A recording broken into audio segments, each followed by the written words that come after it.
Bait suluk penanda goro-goro, namun bukan goro-goro yang berburu hara, melainkan goro-goro yang memantik pembaruan. Bukan pula goro-goro yang gegirisi, melainkan goro-goro yang menginspirasi. Bukan goro-goro yang mencuat kesengsaraan, melainkan goro-goro yang membawa kemaslahatan. Goro-goro penanda munculnya bocah bajang saling bercengkrama, saling gendu rasa, genduras, gendu rasa.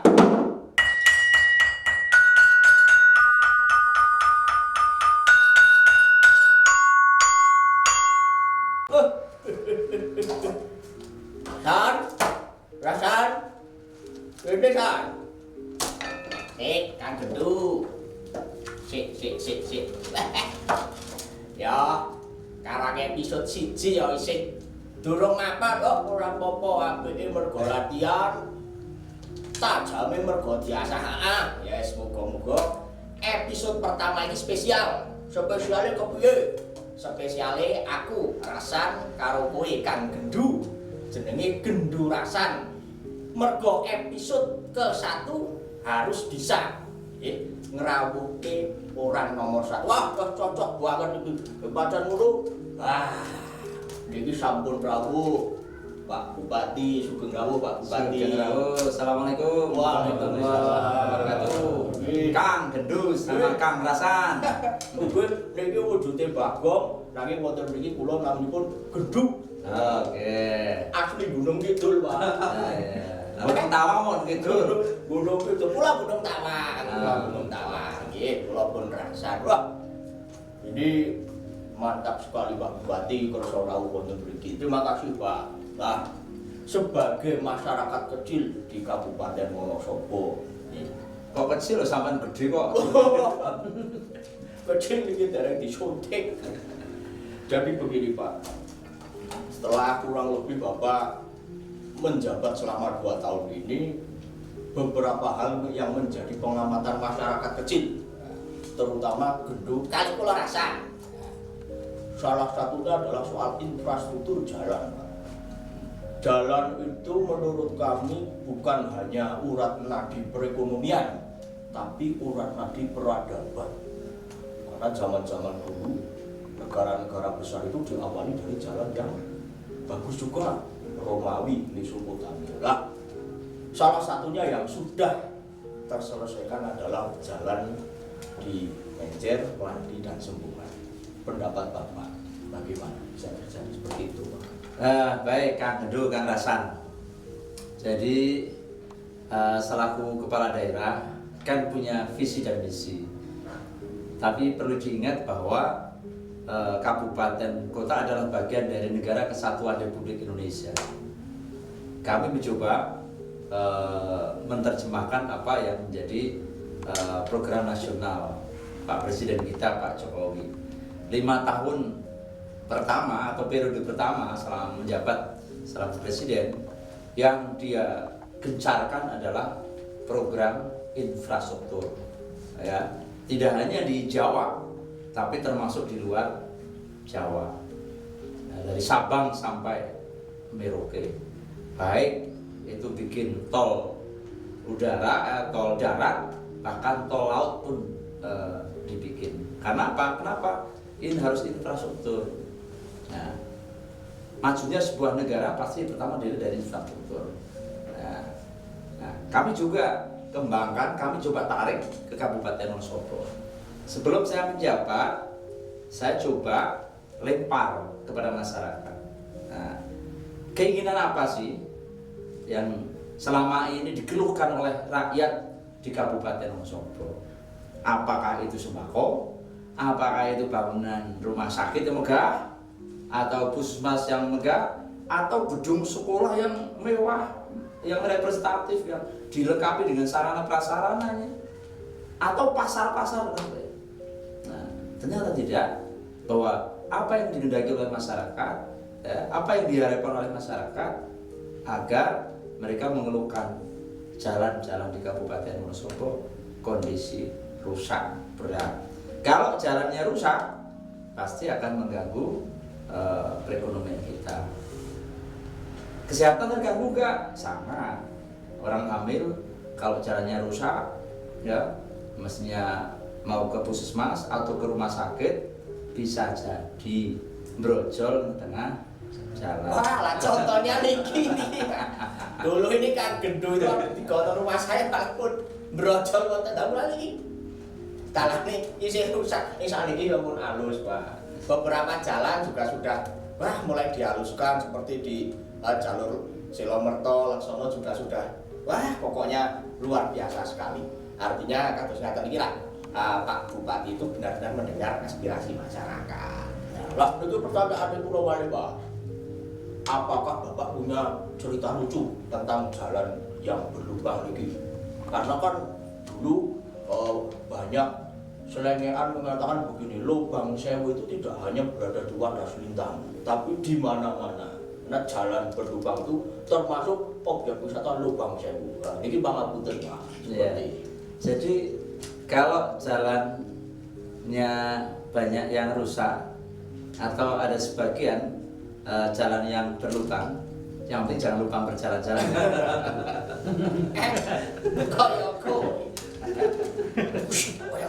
Sebenarnya semua itu mau jalan halus, mau jalan yang rusak, semua ada nikmatnya. Harus ada manfaatnya dan harus kita syukuri bersama-sama. Tuhan menciptakan jalan yang rusak pun ada nikmatnya. Coba kalau kita boncengan sama cewek, ya, kalau jalannya lurus, ya, nggak ada nikmatnya. Tapi begitu jalannya rusak, digas, habis itu dipancal remnya. Yang bonceng kira-kira nyentuh nggak? Kepan ya? Pengalaman itu. nanti dituru sama teman-teman. Tapi apapun secara makro ya, jadi masyarakat kita membutuhkan sarana prasarana jalan yang baik, yang layak untuk dilewati mobil, dilewati sepeda motor, maupun orang jalan dan sebagainya. Kami baru sebagian yang kami alokasikan pada tahun 2021-2022. Hemat kami belum banyak yang kita perbuat untuk masyarakat. Baru sebagian kecil. Ya, jalan di Silomerto ke mana? Laksono, kemudian kemarin dengan program PHJD berturut-turut ya, Garung, orang mengikhlaskan jalannya untuk dihibahkan untuk pelebaran jalan. Tahun 2022 jalan Sikunang menuju ke Ngandam ya, Campursari, orang juga sama menghibahkan tanahnya. Kalau dihitung per meter berapa, mungkin 2 juta lebih, tapi dengan ikhlas untuk jalan. Siapa sih coba kadesnya Mas Nur sama Mas Adin, kepala DSPU, coba dilempar.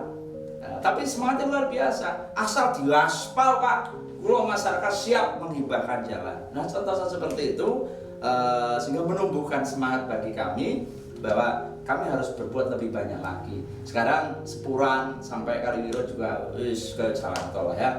Jadi apapun yang kami lakukan sebagian, tapi yang menikmati kan masyarakat, yang melihat juga masyarakat. Apakah yang kami lakukan sudah sesuai dengan masyarakat atau belum, saya nggak tahu. Coba saya tanya masyarakat, apakah apa yang kita lakukan, saya dan Pak Albar, tahun pertama, tahun kedua, prioritas membangun jalan ini memuaskan masyarakat atau tidak?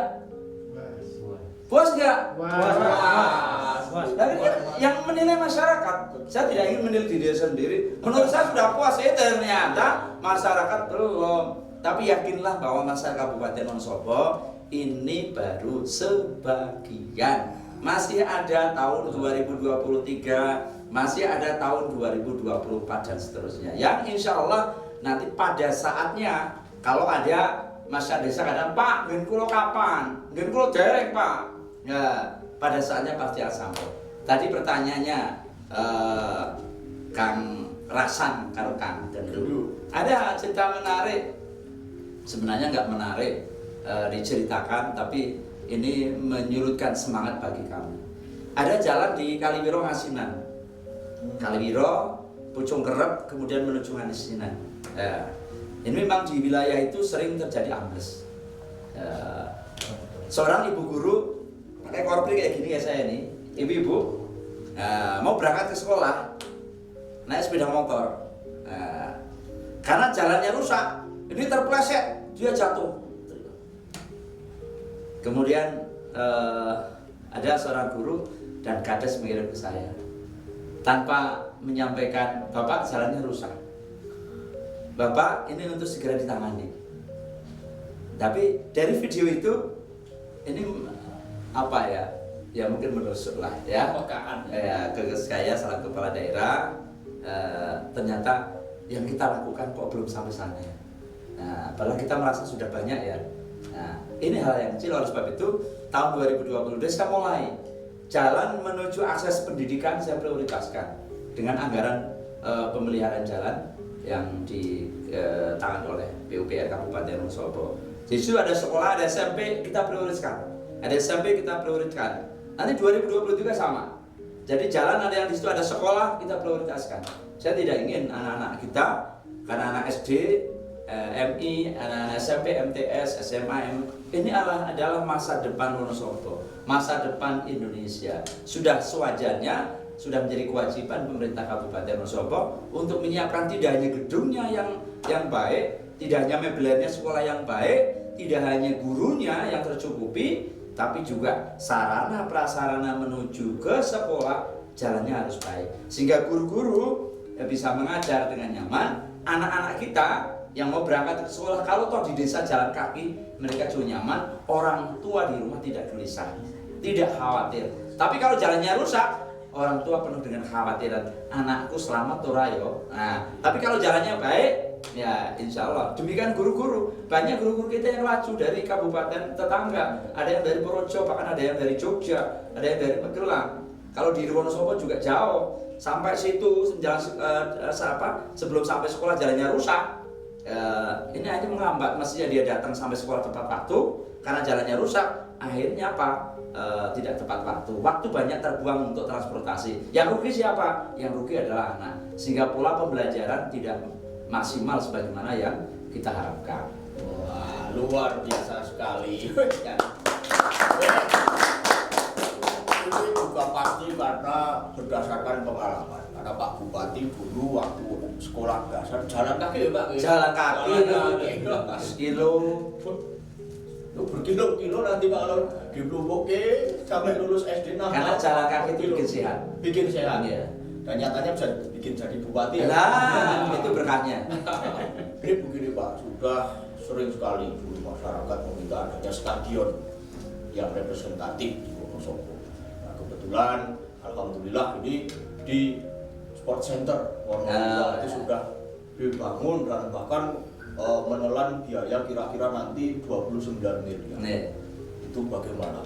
Ya, kenapa kita harus bikin stadion? Sebenarnya yang pertama ini penyaluran hobi, Mas. Oh, Pak Bupati juga hobi sepak bola. Jadi penyaluran hobi, Kang Gedu, Kang Rasahan, karena hobi saya adalah sepak bola. Dan dulu saat muda ini sama Fajar ini. Ini pemain profesional. Lebih profesional. Ya, kalau saya hanya penggembira. Posisinya gelandangan. Kalau dia gelandang, saya gelandangan. Jadi ngalor ngidul, nggak pernah dapat bola, tapi pelayu gitu ya. Nah, ini hobi.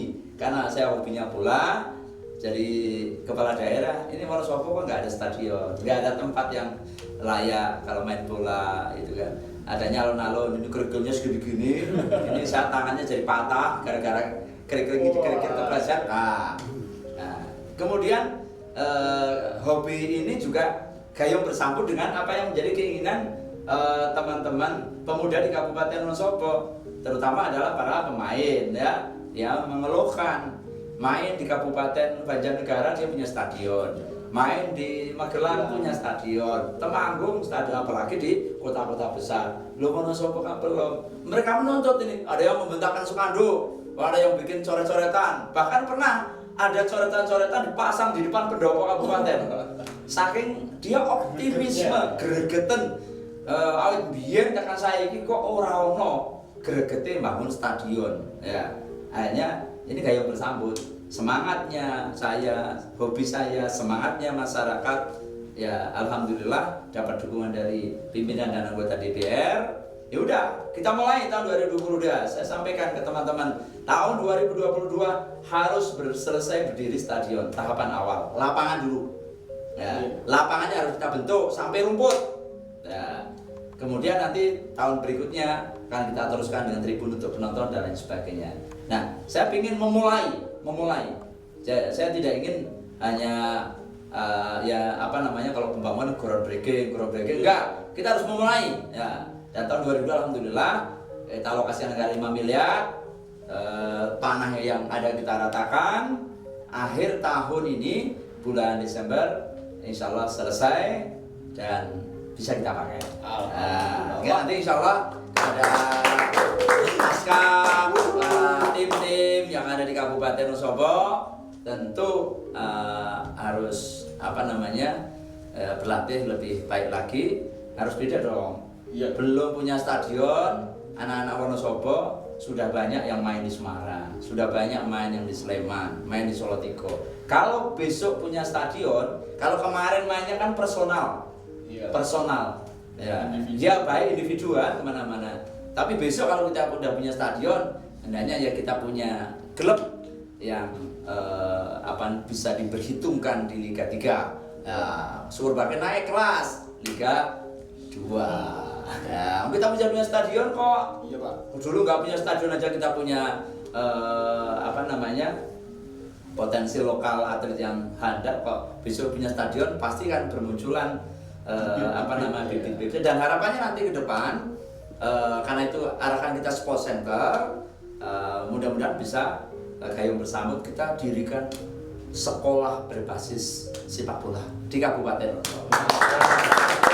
Yang anak-anak kita tidak harus ke Banjarnegara, tidak harus ke Kendal.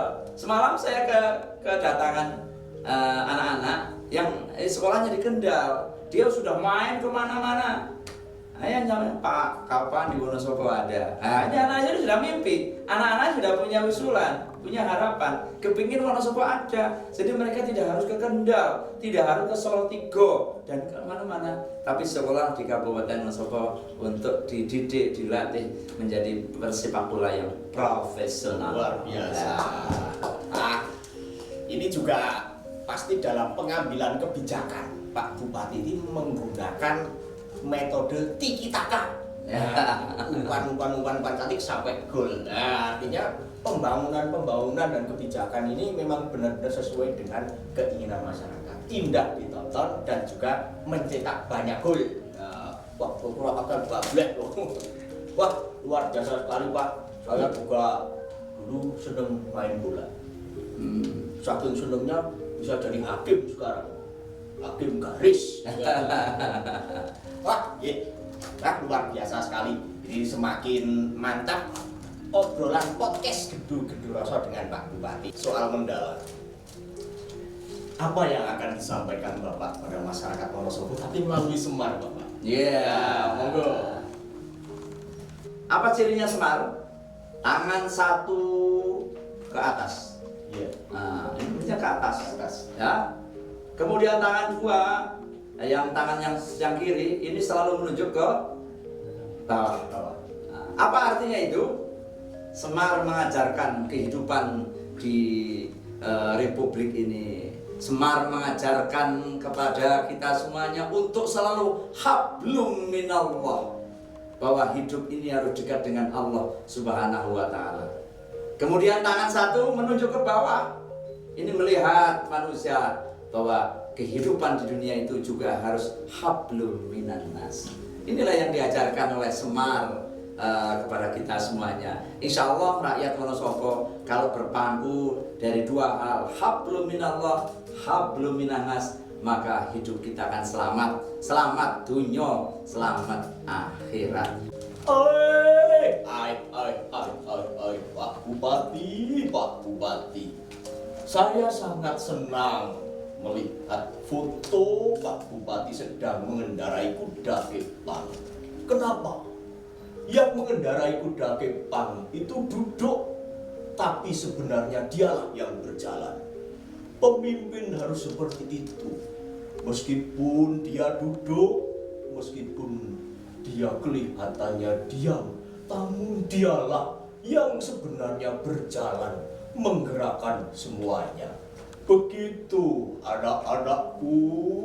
Ger. Nger, ala sampun rampung.